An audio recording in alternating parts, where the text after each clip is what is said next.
اعوذ باللہ من الشیطان الرجیم بسم اللہ الرحمن الرحیم الحمد للہ رب العالمین والصلاة والسلام علی اشرف الانبیاء والمرسلین واہل بیتہ الطیبین الطاہرین المعصومین اما بعد۔ آج ہمیں اختتامی 3 سوروں پر گفتگو کرنی ہے۔ سورہ اخلاص جس کا دوسرا نام سورہ توحید ہے، پھر اس کے بعد سورہ فلق اور آخر میں سورہ ناس۔ تو سب سے پہلے سورہ اخلاص۔ بسم اللہ الرحمن الرحیم قل هو اللہ احد اللہ الصمد لم یلد ولم یولد ولم یکن له کفوا احد، جو قرآن مجید کا سورہ نمبر 112 ہے۔ سورہ توحید بھی اس کو کہتے ہیں اس لیے کہ اس میں پروردگار عالم کی توحید کا بڑا جامع بیان موجود ہے۔ اس سورے کی 4 آیتیں ہیں اور یہ مکی سورہ ہے، مختصر سورہ مگر بہت جامع سورہ۔ اس کی تلاوت کا اتنا ثواب بیان کیا گیا کہ یہاں تک کہا گیا کہ اگر کوئی ایک مرتبہ اس سورے کی تلاوت کرے گا تو اسے 1/3 آف دا قرآن پڑھنے کا ثواب ملے گا، 1/3 قرآن کی تلاوت کا ثواب اسے حاصل ہوگا۔ پھر اس کے بعد یوں بھی شوق دلایا گیا کہ اگر کوئی گھر میں داخل ہو کر سورہ قل هو اللہ کی تلاوت کرتا ہے تو اس کے رزق میں اضافہ ہوگا، اور اگر 2 مرتبہ تلاوت کرتا ہے تو رزق میں اور زیادہ اضافہ ہوگا۔ تو اب آئیے ذرا سا ہم اس کے متن کی طرف نظر ڈالتے ہیں۔ بسم اللہ الرحمن الرحیم، سہارا اللہ کے نام کا جو سب کو فیض پہنچانے والا بڑا مہربان ہے۔ قل هو اللہ احد، یہاں پر بھی ہم دیکھ رہے ہیں کہ آغاز قل سے ہو رہا ہے، جیسا کہ اس سے پہلے سورہ کافرون کی بحث میں یہ گزارش میں کر چکا ہوں کہ مشہور تو یہ ہے کہ 4 سورے ایسے ہیں کہ جن کا آغاز قل سے ہوتا ہے، مگر اس میں آپ سورہ جن کو بھی شامل کر لیجئے تو پھر یہ 5 سورے بن جاتے ہیں۔ تو یہ سورہ اخلاص، سورہ فلق اور سورہ ناس، یہ تینوں سورے لائن سے آ رہے ہیں کہ جن کا آغاز قل سے ہوتا ہے، کہ جس میں یہ کہا جا رہا ہے کہ حبیب کہہ دیجئے۔ تو یہاں پر جو بات کہی جا رہی ہے وہ یہ ہے کہ هو اللہ احد، کہہ دیجئے کہ وہ اللہ ہے احد۔ یہاں پر لفظ احد استعمال ہوا ہے، واحد لفظ استعمال نہیں ہوا ہے۔ واحد کا مطلب ہے ایک، اور احد کا مطلب ہے یکتا، یگانہ، اور ان دونوں کے درمیان فرق کو بھی ایلوبریٹ کیا گیا، اسٹیبلش کیا گیا کہ جب واحد کہا جاتا ہے تو اس کے مقابلے میں پھر اثنین کا تصور ذہن میں آتا ہے، 2 کا تصور یا آدھے کا تصور ذہن میں آتا ہے۔ تو بے شک پروردگار عالم نے واحد کا لفظ بھی استعمال کیا ہے، مگر وہاں پر جہاں لفظ واحد بھی استعمال ہوا ہے تو اس مفہوم کو ذہن میں رکھنا ہوگا کہ اگر دقت کی جائے تو وہاں پر بھی وہ واحد کا لفظ اس احد کے معنی میں استعمال ہوا ہے۔ اور یا پھر یوں کہا جائے کہ جس طرح سے بعض علماء نے کہا کہ وہ جو 360 بتوں کی پوجا کر رہے تھے اس کے مقابلے میں ایک خدا کا تصور دیا گیا، اور پھر اس کو مزید کھول کر اس طرح سے بیان کیا گیا کہ وہ احد ہے، یعنی اس کو واحد بھی اس انداز سے مت سمجھ لینا، بلکہ وہ احد ہے، وہ یکتا ہے، وہ یگانہ ہے، وہ یونیک ہے۔ اچھا، اب اس کو سمجھنے کے لیے تھوڑا سا دقت کرنے کی ضرورت ہے، غور کرنے کی ضرورت ہے کہ ایک تو آپ بھی ہیں، مگر ایک ہونے کے باوجود آپ کے 2 ہاتھ بھی ہیں، آپ کی 2 آنکھیں بھی ہیں، آپ کی ناک بھی ہے، آپ کی زبان بھی ہے، 32 دانت بھی ہیں۔ آپ کا ہاتھ 2 ہونے کے بعد اس میں سے ایک ہاتھ جو ہے وہ 5 انگلیوں پر مشتمل ہے، اور پھر ہر انگلی جو ہے اس کے اندر ہڈیاں بھی ہیں، اس کے اوپر کھال بھی ہے، اس کے اوپر کتنے ہی سیلز ہیں، کروڑوں اور اربوں کے جو انسان کے وجود کو گھیرے ہوئے ہیں۔ تو انسان ایک ہونے کے باوجود اتنی چیزوں سے مل کر بنا ہے۔ اسی طرح کی اور بہت ساری مثالیں آپ لے سکتے ہیں۔ ایک میز آپ کے پاس ہے، اس میز کو اگر آپ کاٹ دیں تو وہ ایک کے بعد آدھا ہو جائے گا، یعنی وہ 2 حصوں میں تقسیم ہو جائے گا۔ تو یہ گنجائش ہوتی ہے کہ جب ایک کہا جائے تو اس کے اندر تجزیے کی، اس کو آدھے میں تقسیم کرنے کی گنجائش ہوتی ہے کہ مکان ہے اس بات کا کہ وہ مختلف چیزوں سے مل کر بنا ہو اور اپنے وجود کے اندر ان کا بھی محتاج ہو، یعنی جو مرکب ہوگا، جو مل کر بنے گا تو پھر اپنے وجود کے اندر وہ ہر اس چیز کا محتاج ہوگا کہ جس سے وہ مل کر بن رہا ہے۔ تو پروردگار عالم جو ہے مادی وجود نہیں ہے، پروردگار عالم اس سے بہت ماورا، مادی وجود کا تو وہ خالق ہے، وہ تو اس سے بہت بالاتر ہے۔ تو یہاں پروردگار عالم نے کہا قل اے حبیب کہہ دیجئے هو اللہ احد، وہ اللہ ایک ہے، اور وہ ایک بھی یگانہ ہے، اس کے اندر تجزیہ اور تحلیل کی بھی کوئی گنجائش نہیں، وہ مادی وجود نہیں ہے۔ یہ خود لفظ ہوا جو یہاں پر موجود ہے، اس حوالے سے بھی علماء کرام نے بڑی عمدہ بحثیں کی ہیں کہ اصل جو وجود خدا ہے وہ تو انسان کی فطرت کے اندر موجود ہے، کہ پروردگار عالم نے انسان کی فطرت میں رکھ دیا ہے کہ جب وہ اپنے بارے میں غور کرے گا تو اسے اندر سے یہ آواز آئے گی کہ کوئی میرا خالق ہے۔ فطرت اللہ التی فطر الناس علیہا، اللہ نے انسان کو فطرت پر پیدا کیا ہے۔ اسی طرح سے جو دوسرے مقام پر پروردگار عالم نے فرمایا کہ فی اللہ شک فاطر السماوات والارض، کہ کیا اللہ کے بارے میں شک ہے کہ جو آسمانوں اور زمین کا خالق ہے، اس کا پیدا کرنے والا ہے۔ تو یہ جو اللہ کے بارے میں جو بنیادی جو کانسیپٹ ہے وہ انسان کی فطرت میں رکھا گیا ہے۔ اب اس کو ہدایت کی ضرورت ہے کہ اس بات کی طرف متوجہ کیا جائے کہ جو تمہارا خدا کی طرف رجحان ہے، جان لو کہ وہ اللہ ہے اور وہ ایک ہے، وہ ایک سے زائد نہیں ہے۔ تو یہ پہلی بات ہوئی کہ جو اس آیت کے اندر سمجھائی گئی، اور پھر اس کے بعد جو اگلی آیت ہے اس میں ارشاد ہوا کہ اللہ الصمد، وہی اللہ صمد بھی ہے، یعنی وہ ایسا ہے کہ تمام حاجت مند اس کی طرف رخ کرتے ہیں، وہ خود بے نیاز ہے، اسے کسی کی حاجت نہیں ہے۔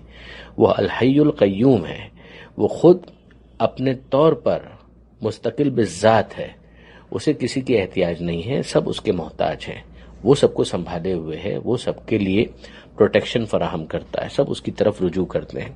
یعنی اگر وہ رجوع نہیں کر رہے تو اپنا نقصان کر رہے ہیں، ورنہ وہ اپنے وجود کے اندر اس کے محتاج ہیں۔ اگر پروردگار عالم یہ سانس کی ڈوری جو ہے اسے کاٹ دے تو انسان کہاں اس دنیا کے اندر باقی رہ سکتا ہے۔ تو یہ تمام تر چیزیں جتنی بھی ہمیں نظر آتی ہیں، مخلوقات، یہ اپنے وجود کے اندر اور اپنے سروائیول کے اندر خدا کے محتاج ہیں، وہ کسی کا محتاج نہیں ہے، وہ صمد ہے۔ پھر اس کے بعد سمجھایا گیا کہ لم یلد ولم یولد، نہ اس کے کوئی اولاد ہے اور نہ وہ کسی کی اولاد ہے، نہ اس کا کوئی باپ ہے نہ اس کا کوئی بیٹا، یعنی یہ خاندان کی نفی کی گئی ہے۔ پروردگار عالم نے سمجھایا ہے کہ اس طرح سے بیٹا بیٹی ہونا یا باپ ہونا، ماں ہونا یا بیوی جورو ہونا، یہ ساری مخلوقات کی صفات ہیں۔ پروردگار عالم اس سے بالاتر ہے، خداوند متعال اس طرح کی کوئی خاندانی نسبت نہیں رکھتا۔ لم یلد ولم یولد، اس مظاہرے کی نفی کی گئی ہے ان تمام باطل عقائد کی کہ جس میں ہم دیکھتے ہیں کہ بعض اوقات حضرت مسیح علیہ السلام کو خدا کا بیٹا کہہ دیا جاتا ہے، یا اسی طریقے سے فرشتوں کو مشرکین کا عقیدہ تھا کہ وہ خدا کی بیٹیاں کہہ دیا کرتے تھے۔ تو ان تمام تر باتوں کا انکار کیا گیا اور سمجھایا گیا ہے کہ ان میں سے کسی کی کوئی حقیقت نہیں ہے۔ ولم یکن لہ کفوا احد، اور اس کا کوئی کفو، کوئی ہم پلہ، کوئی اس کی مانند نہیں ہے، کوئی اس کا مثل و مثیل و نظیر نہیں ہے، نہ ہی صفات میں کوئی اس کے مانند ہے، نہ افعال میں کوئی اس کے مانند ہے، نہ ذات میں کوئی اس کا شبیہ ہے، وہ ہر لحاظ سے بے مثل و بے نظیر ہے۔ تو یہاں پر یہ تمام تر چیزیں ان مختصر 4 آیتوں کے اندر پروردگار عالم نے سمجھا دی کہ سمجھ لو کہ پروردگار عالم کون ہے۔ وہ تمہاری فطرت کے اندر جو عقیدہ رکھا گیا ہے، اس عقیدے کی تفصیل یہ ہے، اور جتنی تمہارے لیے ضروری ہے وہ یہ ہے کہ وہ اللہ ہے، وہ احد ہے، اللہ الصمد ہے، یعنی وہ بے نیاز ہے، تنہا یگانہ ہے، بے نیاز ہے، سب اس کے محتاج ہے، وہ کسی کا محتاج نہیں۔ یہ باپ بیٹا ہونا یہ خدا کی صفات نہیں ہے، اور کوئی اس کا مثل و نظیر اور کوئی اس جیسا، کوئی اس کا ہم پلہ اس کی مانند نہیں ہے، وہ وحدہ لا شریک ہے۔ ان 4 آیتوں میں اس بات کو سمجھا دیا گیا۔ اب اس کے بعد ظاہر ہے کہ ہمیں سورہ فلق کی طرف جانا ہے۔ بسم اللہ الرحمن الرحیم، قل اعوذ برب الفلق من شر ما خلق ومن شر غاسق اذا وقب ومن شر النفاثات في العقد ومن شر حاسد اذا حسد۔ سورہ فلق قرآن مجید کا سورہ نمبر 113 ہے اور 5 آیتوں پر مشتمل یہ سورہ ہے۔ سورہ فلق اور سورہ ناس دونوں کو ملا کر معوذتین بھی کہا جاتا ہے، اس لیے کہ دونوں میں یہ حکم دیا جا رہا ہے کہ اللہ کی پناہ طلب کرو، اللہ کی پناہ میں آنے کو طلب کرو۔ سورہ فلق کے اندر پروردگار عالم ارشاد فرماتا ہے، بسم اللہ الرحمن الرحیم، سہارا اللہ کے نام کا جو سب کو فیض پہنچانے والا بڑا مہربان ہے۔ قل کہہ دیجئے، اعوذ برب الفلق، میں پناہ لیتا ہوں صبح کے مالک کی طرف، رب فلق کی طرف میں پناہ لیتا ہوں۔ لفظ فلق کا مطلب کیا ہے؟ آپ کے ذہن میں ہوگا لفظ فجر کو ہم نے ایک مرتبہ ایکسپلین کیا تھا، اور اس کا مطلب یہ تھا کہ رات کی جو سیاہ چادر ہے اس میں ایک شگاف آ جاتا ہے اور اس کے بعد پھر آسمان سے سفیدہ ظاہر ہونا شروع ہوتا ہے، اس کی وجہ سے اسے فجر کہا جاتا ہے۔ فلق کا بھی یہی مطلب ہے، جو چیر کر رکھ دے، شگاف ڈال دے، ایک دوسرے سے جدا کر دے، جس کی وجہ سے طلوع صبح کو بھی فلق کہا جاتا ہے۔ اور اسی طریقے سے ایک اور مطلب بھی اس کا نکلتا ہے، اور وہ پروردگار عالم نے سورہ انعام کے اندر استعمال بھی کیا ہے، آیت نمبر 95 اور آیت نمبر 96 کے اندر ارشاد ہوتا ہے ان اللہ فالق الحب والنوا، اللہ ہے یقیناً وہ کہ جو فالق الحب ہے، وہاں پر بھی فلق کے مادے سے ہے کہ فالق الحب ہے، یعنی دانے کو چیر دینے والا ہے، دانے کو شگافتہ کر دینے والا ہے، کہ جس کے نتیجے میں پھر وہ درخت آہستہ آہستہ اگنا شروع ہوتا ہے۔ اسی طرح سے وہ گٹھلیوں کا چیر دینے والا ہے۔ اور پھر آگے آیت نمبر 96 کے اندر یہی بات اصباح کے ساتھ آئی ہے، فالق الاصباح، کہ یعنی وہ صبح کا ظاہر کرنے والا ہے، رات کے پردے کو چاک کر دینے والا ہے۔ تو اب یہاں پر یہ کہا جا رہا ہے کہ اے حبیب پناہ طلب کیجئے، اعوذ برب الفلق، اس کی پناہ طلب کیجئے جو فلق کا رب ہے، یعنی جس نے اس کام کو انجام دیا ہے کہ رات کے سیاہ چادر کو وہ تار تار کر دیتا ہے اور صبح کی روشنی کو ظاہر کر دیتا ہے، یا اسی طریقے سے جو گٹھلیوں کو چیر دیتا ہے، جو دانے کو شگافتہ کر دیتا ہے اور اس سے درخت کو ظاہر کر دیتا ہے۔ اور پھر اس کو اور اگر آپ براڈلی لے لیں تو پھر تمام موجودات جتنی بھی ہیں ان سب کو عدم کے پردے کو چاک کر کے وجود دینے والی ذات وہی پروردگار عالم کی ہے، اس کی پناہ طلب کیجیے۔ اچھا، یہ تو اس کی پناہ ہے کہ جو طلب کرنی ہے بے شک، مگر کس کے مقابلے میں وہ پناہ طلب کرنی ہے؟ من شر ما خلق، جو خدا نے پیدا کیا ہے ان کے شر کے مقابلے میں خدا کی پناہ طلب کیجیے۔ یعنی جو خدا نے پیدا کیا ہے اگر اس میں سے کوئی نقصان پہنچانا چاہے، کوئی شر کرنا چاہے، تو پھر اس کے مقابلے میں آپ کا پروٹیکشن کیا ہے، آپ کے لیے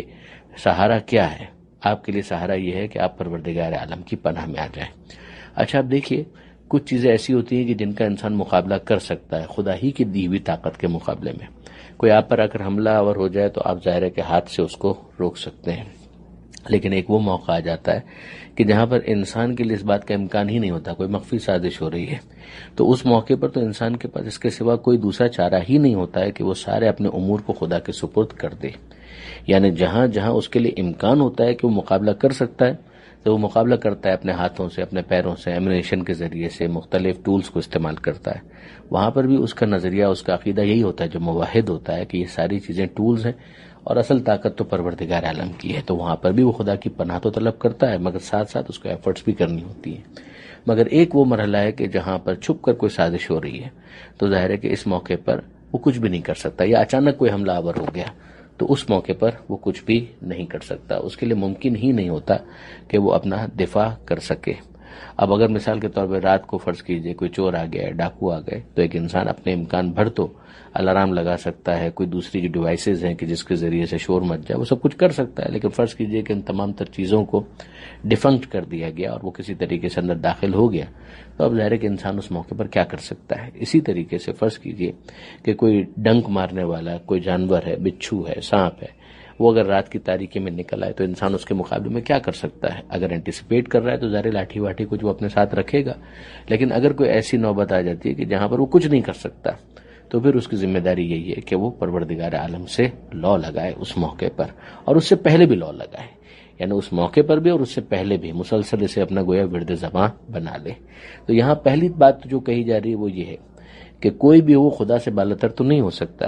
تو پروردگار عالم اس کی پناہ میں آ جائے، اور اس نے مثالیں انسان کے سامنے رکھ دی ہیں، خود اس کا وجود جو عدم کا پردہ چاک کر کے اس کو دیا گیا، دوسری مخلوقات کو بھی پیدا کرنے والا تو وہی ہے، رات کی تاریکی کو بھی ختم کر کے صبح کی روشنی کو نمودار کرنے والا تو وہی ہے، تو وہ تمام تر مخلوقات کے شر کے مقابلے میں انسان کے لیے کافی ہو سکتا ہے۔ خاص طور پر یہاں پر 3 کے شر کو ہائی لائٹ کیا گیا ہے، وَمِن شَرِّ غَاسِقٍ إِذَا وَقَبَ، اس کے شر کے مقابلے میں کہ جو رات کے اندھیرے میں حملہ آور ہوتا ہے جب رات چھا جاتی ہے، یعنی جب رات چھا جاتی ہے تو ابھی جو بہت ساری مثالیں میں نے آپ کو دی ان میں سے بہت ساری کارروائیاں رات کو ہی ہوتی ہیں۔ مثلا چور ہے وہ رات کو ہی عام طور پر حملہ آور ہوتا ہے، ڈاکو ہے وہ ڈاکہ ڈالنے کے لیے رات کا انتخاب کرتا ہے،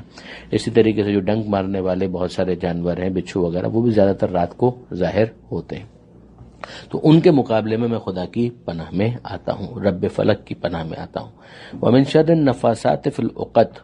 اور میں ان کے مقابلے میں بھی اللہ کی پناہ میں آتا ہوں، رب فلک کی پناہ میں آتا ہوں کہ جو گرہوں کے اوپر دم کرتی ہیں۔ اچھا، اب یہاں پر عقد یعنی گرہیں اور نفاسات، پھونک مارنے والیاں، اس کے ذریعے سے مراد لیا گیا، بہت سے مفسرین نے اس کو مراد لیا ہے کہ وہ جو عورتیں ہیں عام طور پر جو جادو کی طرف اور ٹونوں کی طرف اور اس طرح کی چیزوں کی طرف چلی جاتی ہیں، جو نہیں جانا چاہیے شرعاً، تو یہ تمام تر چیزیں حرام ہیں کہ کسی کو نقصان پہنچانے کے لیے اس طرح کی کوئی حرکت کی جائے،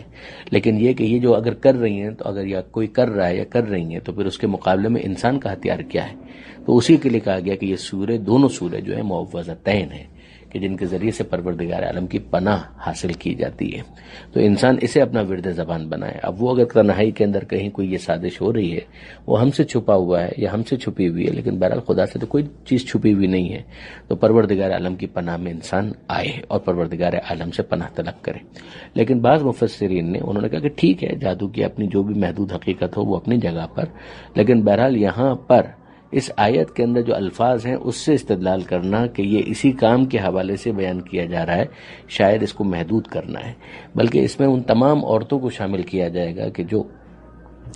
اپنے غلط کاموں کے ذریعے سے نفوذ کرنے کی کوشش کرتی ہیں، پینیٹریٹ کرنے کی کوشش کرتی ہیں۔ مثلا ہم جانتے ہیں کہ اس طول تاریخ کے اندر اور آج کی دنیا کے اندر بھی یہ ہوتا ہے کہ عورتوں کو استعمال کیا جاتا ہے جاسوسی کے کاموں کے لیے، اور اس کے ذریعے سے بہت سارے راز حاصل کیے جاتے ہیں کہ وہ کسی طریقے سے مردوں کو ٹریپ کریں اور اس کے بعد پھر ان سے ان رازوں کو حاصل کر دیں کہ جو دشمنوں تک اگر پہنچ جائے تو ان کے لیے نقصان دہ۔ تو یہ سارے کام بھی عورتوں سے لیے جاتے ہیں۔ اسی طریقے سے بہت سارے ایسے کام ہیں کہ جو ان کی وسوسہ انگیزی کی وجہ سے ہوتے ہیں، شوہروں کے کانوں کو بھر کر انہیں ان کے عزم سے پیچھے ہٹانا، اگر وہ کوئی اچھا کام کرنے جا بھی رہے ہیں تو ان کو اس اچھے کام سے پیچھے کرنا اور ان کے عزم کے اندر کسی طریقے سے دراڑ ڈال دینا، یہ کام وہ کرتی ہیں۔ تو یہ تمام تر چیزیں انسانوں میں سے مرد بھی کرتے ہیں، خواتین بھی کرتی ہیں، مگر یہ تمام تر چیزیں خواتین میں کچھ زیادہ معاملہ ہوتا ہے، تو اس کو بھی یہاں پر کہا جا رہا ہے، لگائی بجھائی اور اس کے ذریعے سے محبت کے مراکز کو کمزور کر دینا، یہ تمام تر چیزیں بھی ہوتی ہیں، تو ان سب کو اس کے اندر شامل مانا گیا ہے۔ اور خاص طور پر پھر تیسری چیز جو یہاں پر بیان کی گئی، وَمِن شَرِّ حَاسِدٍ إِذَا حَسَدَ، اور حسد کرنے والے کے شر سے کہ جب کہ وہ حسد کرے۔ ایک یہ ہے کہ اس کے دل میں حسد آ گیا، یہ بھی خوب سے باطن تو ہے، یعنی کچھ نہ کچھ نفس کے اندر طہارت اتنی نہیں تھی، کیوں حسد آیا، لیکن حسد آ گیا تو اب اس حسد کے آنے کے بعد ایک تو وہ شخص جو خوف خدا رکھنے والا ہے تو وہ تو یہ کرے گا کہ وہ پروردگار عالم سے دعا مانگے گا کہ مالک میرے نفس کو طہارت عطا کر اور کچھ ایسا کر کے میرے دل سے فلاں کے لیے حسد نکل جائے۔ یہ یاد رکھیے گا، حسد کا مطلب یہ ہے کہ انسان دوسرے شخص کی نعمت کے زوال کی آرزو کرے، یعنی اس کا مطمع نظر یہ ہوتا ہے کہ سامنے والے سے وہ نعمت چھن جائے۔ ایک یہ ہے کہ انسان خدا سے دعا مانگے کہ اے پروردگار تو نے اس کو عطا کیا، مجھے بھی عطا کر، یہ تو بہت اچھا ہے، اس میں کوئی خرابی نہیں ہے۔ لیکن ایک وہ منزل ہے کہ جہاں پر انسان اس لیول پر آ جاتا ہے کہ مجھے ملے یا نہ ملے اس سے چھن جائے،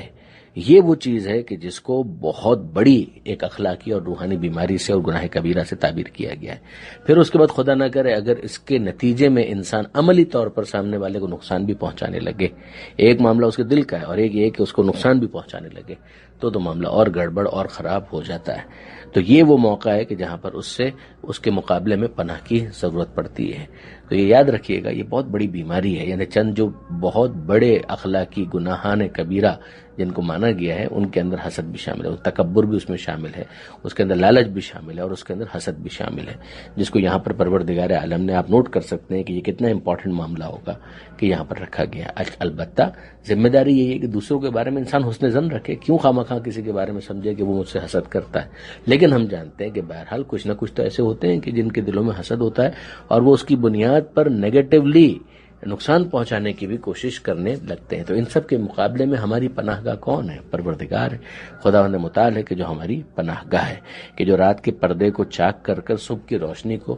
ظاہر کر دیتا ہے، وہی ان تمام تر خرابیوں کی ظلمتوں کو چاک کر کے واپس سے نورانیت کو پیدا کرنے والا ہے۔ تو آپ نوٹ کر لیجئے واپس سے کہ یہاں پر کیا کہا گیا کہ کہہ دیجئے بسم اللہ کے بعد کہ کہہ دیجئے کہ میں پناہ میں آتا ہوں، فلک کے رب کی پناہ میں آتا ہوں۔ کس کس کے مقابلے میں؟ تمام مخلوقات، جو ان کے نیگیٹو ٹیکٹس ہیں، جو ان کی طرف سے نقصان پہنچانے والا معاملہ ہے، ان سب کے مقابلے میں پھر اس کے بعد جو اس کو ایلیبریٹ کیا گیا تو نمبر 1 غاسقین اذا وقب، اس کی شرط سے کہ جو رات کے اندھیرے کا فائدہ اٹھا کر حملہ آور ہونے کی کوشش کرے، وہ چاہے جانور ہو، حیوان ہو، انسان ہو، کوئی بھی ہو، چور ڈاکو وغیرہ۔ نائٹ کلبز ہیں تو ان کا بھی جو شر ہے وہ رات ہی کو ظاہر ہوتا ہے، نام ہی اس کے اندر نائٹ کا لفظ استعمال کیا گیا۔ اسی طریقے سے وہ من شر النفاثات فی العقد، وہ جو پھونکنے والیاں ہیں یعنی کانوں کے اندر وسوسے ڈالنے والیاں، چاہے وہ جادو کے ذریعے سے یا ویسے ہی متاثر کر کے پینیٹریٹ کرنے والی۔ اور پھر اس کے بعد ومن شر حاسد اذا حسد، حسد کرنے والا جب حسد کرے تو اس کے شر کے مقابلے میں بھی میں پروردگار کے اور رب فلک کی پناہ میں آتا ہوں۔ آخری ایک بات یہ ضرور عرض کروں گا سورہ فلق کے ذیل میں، بعض علماء نے یہ کہا کہ اگر کوئی حسد اپنے دل میں محسوس کرتا ہے اور اس کا علاج کروانا چاہتا ہے تو اس کا ایک علاج یہ ہے کہ جس سے وہ حسد محسوس کرے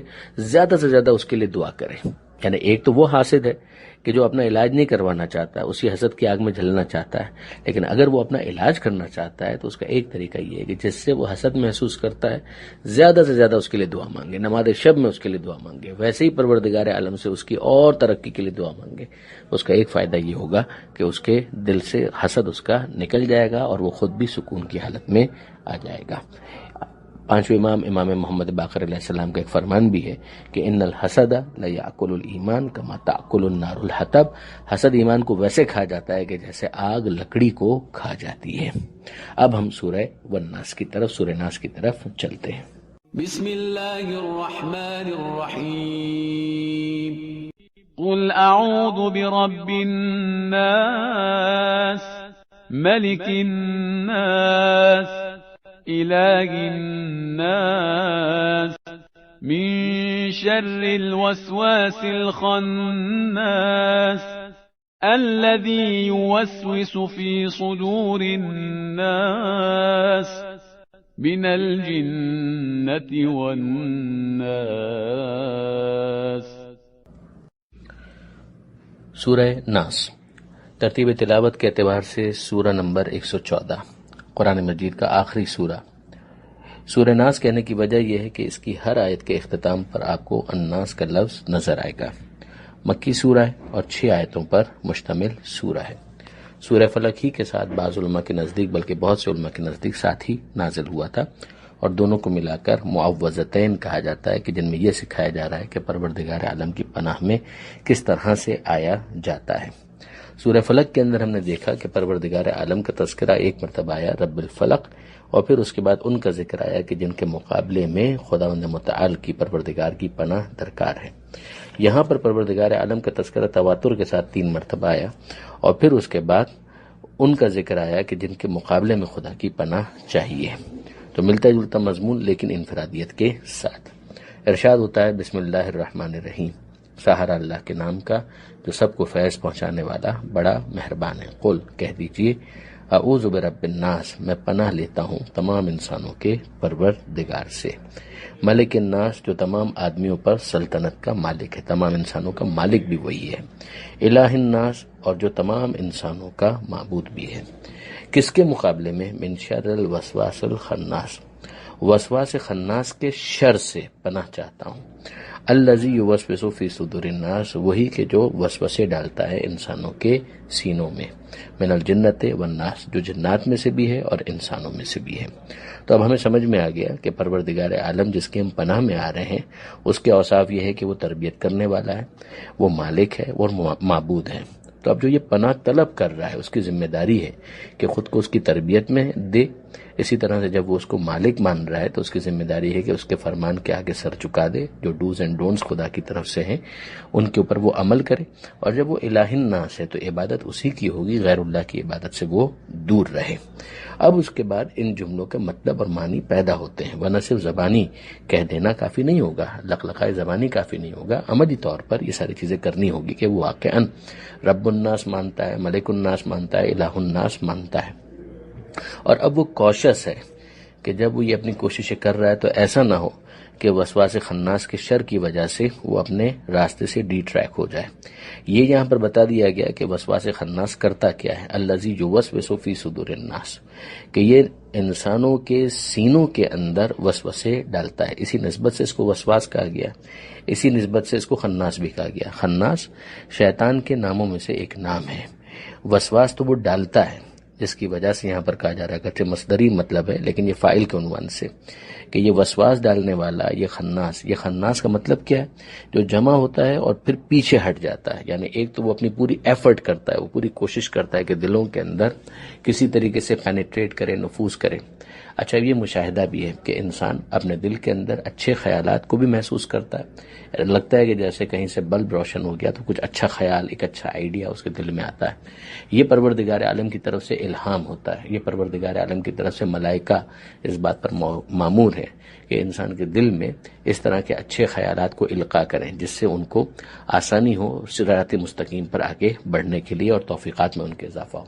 اور بالکل برعکس ایک معاملہ یہ بھی ہے کہ جو شیطان ہے اس کی طرف سے انسان کے سینے کے اندر اور انسان کے دل کے اندر نیگیٹو خیالات، برے خیالات، غلیظ خیالات، ناپاک خیالات وہ آتے رہتے ہیں۔ یہ بھی مشاہدے کی بات ہے کہ انسان اس طرح سے محسوس کرتا ہے کہ ایک برا خیال ہے، وہ کہیں سے اس کے دل میں داخل ہو گیا۔ یہ شیطان کی طرف سے القاء ہے۔ وہ جو کرنے والا ہے اس کو یہاں پر کہا گیا کہ یہ وسوسہ ڈالنے والا خناس ہے، کہ جو جمع ہوتے ہیں اور پھر پیچھے ہٹ جاتے ہیں۔ پیچھے کب ہٹ جاتے ہیں؟ کہ جب انسان ذکر خدا میں مشغول ہو جائے۔ مثلا یہی سورہ ہے، ان کی اگر وہ تلاوت کرے، یا لا حول ولا قوت الا باللہ العلی العظیم، اس طرح کا کوئی ذکر کرے، تو پھر اس کا نتیجہ یہ ہوتا ہے کہ شیطان پیچھے کی طرف ہٹ جاتا ہے اور وہ اپنی اس کوشش کے اندر کامیاب نہیں ہوتا۔ لیکن کیا یہ پھر واپس کوشش نہیں کرے گا؟ یہ اپنے موقع پر پھر ٹرائی کرے گا پینیٹریٹ کرنے کی۔ اسی لیے انسان کی ذمہ داری ہے کہ وہ اس حوالے سے کوشش رہے۔ وہ پناہ میں پروردگار کے کیوں آنا چاہ رہا ہے؟ وہ اسی لیے آنا چاہ رہا ہے کہ جو خدا کی طرف سے الہام ہے وہ تیزی کے ساتھ ہو، فرشتوں کی جو مدد ہے وہ اسے تیزی کے ساتھ حاصل ہوتی رہے۔ اب اس میں بعض آیتیں ہیں اور بعض احادیث ہیں کہ جن کی طرف توجہ کرنی چاہیے۔ سورہ فصلت قرآن مجید کی کا مشہور سورہ ہے اور اس کی آیت نمبر 30، اس میں پروردگار عالم فرماتا ہے کہ ان الذین قالوا، یقیناً وہ لوگ کہ جنہوں نے یہ کہا، یعنی جنہوں نے اس بات کو قبول کیا، مانا کہ ربنا اللہ، کہ ہمارا رب اللہ ہے، ثم استقاموا، اور پھر اس کے بعد وہ ڈٹ گئے، اسی پہ استقامت کا مظاہرہ بھی کیا، تتنزل علیہم الملائکہ، ان کے اوپر ملائکہ نازل ہوتے ہیں، ان لا تخافوا ولا تحزنوا، وہ پیغام یہ دیتے ہیں کہ خوفزدہ مت ہو اور غم کرنے کی ضرورت نہیں ہے، وابشروا بالجنہ، اور تمہیں جنت کی بشارت ہو، التی کنتم توعدون، کہ جس کا تم سے وعدہ کیا گیا تھا، نحن اولیاؤکم فی الحیات الدنیا وفی الآخرہ، ہم تمہارے دوست ہیں، تمہارے ساتھ ہیں، دنیا کی زندگی میں بھی اور آخرت میں بھی۔ یہ بہت امپورٹنٹ ہے کہ دنیا کی زندگی کا بھی تذکرہ یہاں پر کیا گیا۔ تو یہ پروردگار عالم کی طرف سے ایک اہتمام کہ خدا پھر فرشتوں کو ایسے بندوں کے اوپر نازل کرتا ہے۔ اور ایک حدیث رسول بھی ہے صلی اللہ علیہ وآلہ وسلم کہ جس میں حضور ارشاد فرماتے ہیں کہ ما من مؤمن، کوئی مومن ایسا نہیں ہے، الا ولقلبہ فی صدرہ اذنان، کہ جس کے دل میں دو کان نہ ہوں، اذن ینفس فیہا الملک، ایک کان وہ ہے کہ جس میں ملک جو فرشتہ ہے وہ پھونک مارتا ہے، واذن ینفس فیہا الوسواس الخناس، اور ایک اور کان وہ ہے کہ جس میں وسواس خناس، یہ جو شیطان ہے وہ پھونک مارتا ہے۔ تو ظاہر ہے کہ یہ اپنے اپنے طور پر اچھے یا برے خیالات رسپیکٹیولی داخل کرنے کی کوشش کرتے ہیں۔ فَيُؤَيِّدُ اللَّهُ الْمُؤْمِنَ بِالْمَلَكِ، تو اللہ مومن کی مدد کرتا ہے فرشتے کے ذریعے سے۔ فَهُوَ قَوْلُهُ سُبْحَانَهُ، اور یہ اللہ کے اس قول کا مطلب ہے وَأَيَّدَهُمْ بِرُوحٍ مِّنْهُ، کہ اللہ اپنی طرف کی ایک اسپرٹ، اپنی طرف کی ایک روح اس کے ذریعے سے اس کی مدد کرتا ہے، تائید کرتا ہے۔ یہ سورہ مجادلہ کی آیت ہے، آیت نمبر 22، جس کو ہم پہلے پڑھ چکے ہیں، مگر یہاں پر اس موضوع اور مضمون کی مناسبت سے بہت مناسب ہے کہ ہم اس بات کو سمجھیں کہ جب شیطان کی طرف سے اس طرح کے حملے ہوتے ہیں تو پروردگار عالم کی طرف سے بھی ایک انتظام ہے جو مومنین کے معاملے میں ظاہر ہے کہ زیادہ شدت کے ساتھ ہے، اور عام افراد بھی جو پوٹینشل رکھتے ہیں اور پاکیزگی کی طرف آنے چاہتے ہیں، پروردگار عالم ان کی مدد کرتا ہے، کمک کرتا ہے۔ بہرحال وہ رب الناس، ملک الناس، الہ الناس ہے، تو وہ شیطان کے مقابلے میں مدد کرتا ہے۔ اور پھر اس کے بعد ظاہر ہے کہ جب یوسوس فی صدور الناس کی منزل آتی ہے تو یہ بھی کہا گیا من الجنۃ والناس، کہ جنات میں سے بھی اور انسانوں میں سے بھی۔ تو یہ جنات کا معاملہ تو واضح ہو گیا کہ ابلیس اور ابلیس صفت جتنے بھی جنات ہیں وہ سارے کے سارے یہ کام کرتے ہوں گے، اور والناس میں تمام انسان، ان انسانوں کے اندر انسان کو بہرحال محتاط رہنا ہے کہ وہ کسی پروپیگنڈے کا شکار نہ ہو جائے. اس کے ہم جلیس کون ہیں، اس کے دوست کون ہیں. نامناسب دوست اگر ہیں، منحرف ہم نشین ہیں اور گمراہ اور ظالم لیڈر اس کے اوپر مسلط ہیں اور وہ ان کی باتوں کو ہی سنتا رہتا ہے اور انہی کی باتوں کو اپنے دل میں جگہ دیتا ہے. اسی طرح سے فاسد مقررین ہیں اور گمراہ کرنے والی کتابیں ہیں اور اسی طرح کی ویب سائٹس ہیں کہ جو بڑی نیگیٹو چیزیں انسان کے دل میں داخل کر دیتی ہیں. تو پھر سیدھی سی بات ہے کہ یہ اپنا کام کریں گے اور ان کے مقابلے میں انسان کو محتاط بھی ہونا ہے اور پروردگار عالم کی پناہ میں بھی آنا ہے. تو یہ 6 آیتیں کہ جن کے اوپر الحمدللہ سورہ ناس بھی مکمل ہوا، 30واں پارہ بھی مکمل ہوا، وللہ الحمد کہ مکمل قرآن مجید کچھ نہ کچھ بیان کرنے کی کوشش کی گئی. پروردگار عالم سے دعا ہے کہ وہ اس کوشش کو اپنی بارگاہ میں قبول فرمائے.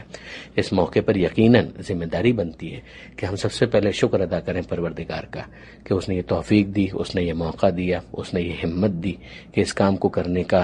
سوچا جا سکے، آغاز کیا جا سکے اور پھر اسے الحمدللہ یہاں تک پہنچایا جا سکے. یہ پروردگار عالم کا احسان عظیم ہے،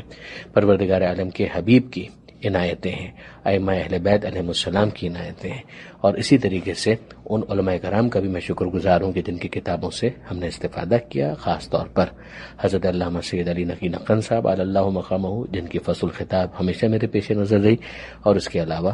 حضرت آیت اللہ ناصر مکارم شیرازی کی تفسیر نمونہ. ان کے علاوہ بھی دیگر کتب سے استفادہ کیا گیا اور وہ یقیناً ہمارے شکریہ کے مستحق ہیں. اسی کے ساتھ ساتھ میں شکریہ ادا کرنا چاہوں گا ان تمام سامعین کا کہ جنہوں نے فیس بک کے اوپر اور دیگر واٹس ایپ گروپس وغیرہ کے اوپر ان بیانات کو مسلسل سماعت فرمایا. امید کرتا ہوں کہ ان کے لیے انشاءاللہ یہ تمام تر چیزیں مفید اور مؤثر ثابت ہوں گی. یہاں پر میں خاص طور پر شکریہ ادا کرنا چاہوں گا اپنے چھوٹے بھائی جناب عابد علی داؤدانی صاحب کا